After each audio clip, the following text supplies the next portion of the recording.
Morning, we received a call from a resident at this location at 4326 80th Street West that her brother was stabbing her boyfriend to death. A deputy arrives on scene. When he gets here, he sees 3 people on the carport area. He's trying to identify who the suspect is, at which time the suspect raises his hand, turns away from the deputy, then turns back toward the deputy with a gun, gets into a shooting stance, and the deputy fires a few rounds. We don't know exactly how many rounds at this time, striking the suspect.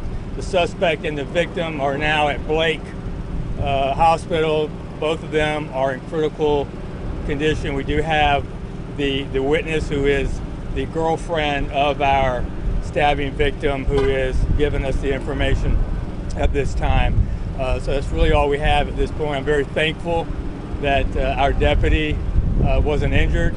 He did an outstanding job, was able to perform his duties and protect himself and also the victim that was being stabbed.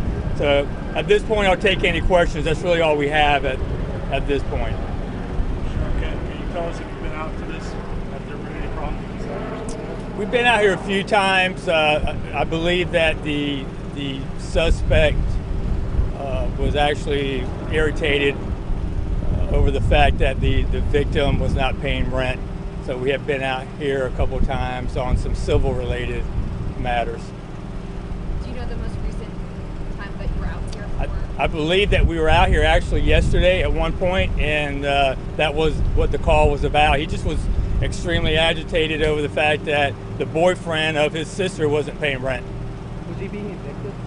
No, sir. Are you going to identify a suspect? We will later, after all the Mexican. I mean, they're still in critical condition. We want to make sure that the families are made aware of everything.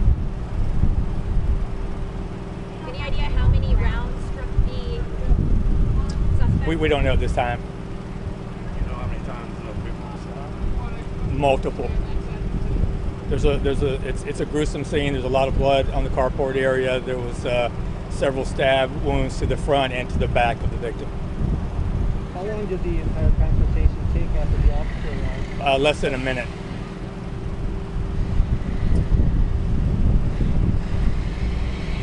Was the woman hurt in any way? Excuse me? Was the woman hurt in any way? No, ma'am.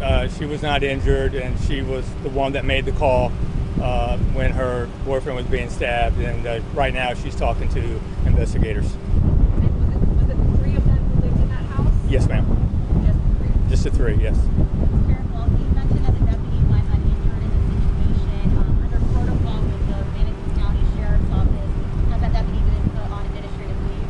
Yes, ma'am. So where does the investigation go from here? What are we looking at now? We're looking at, just like any crime scene, we have to examine everything that went on here. We've got to look for physical evidence. We've got to look for any shell casings, and we've got to determine exactly what set the suspect off today. Well, it sounds like it happened quick, Sheriff.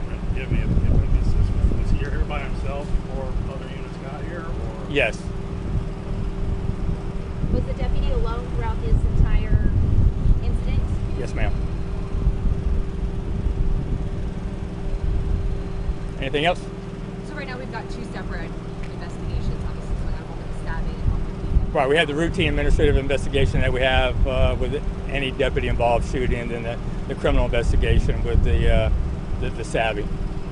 Do we know if the suspect in this case, the stabbing suspect, did he have any priors other than obviously civil calls to the home? I can't tell you at this time. Don't know.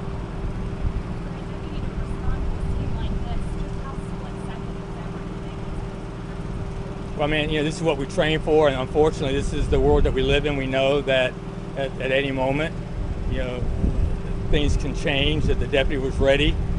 He went from someone that he believed had a knife to someone pointing a gun at him.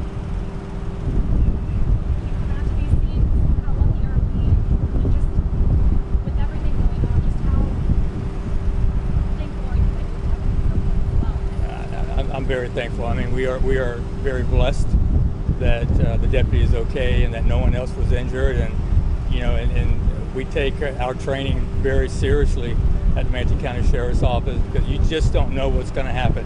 It's 10:01 on a Wednesday morning. This is not a 3 o'clock in the morning Saturday night deal, so you always have to be on high alert.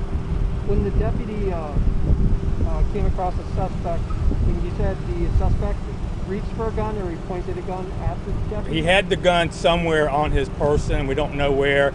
He turned briefly and then turned toward the deputy in a shooting stance with the gun pointing toward the deputy.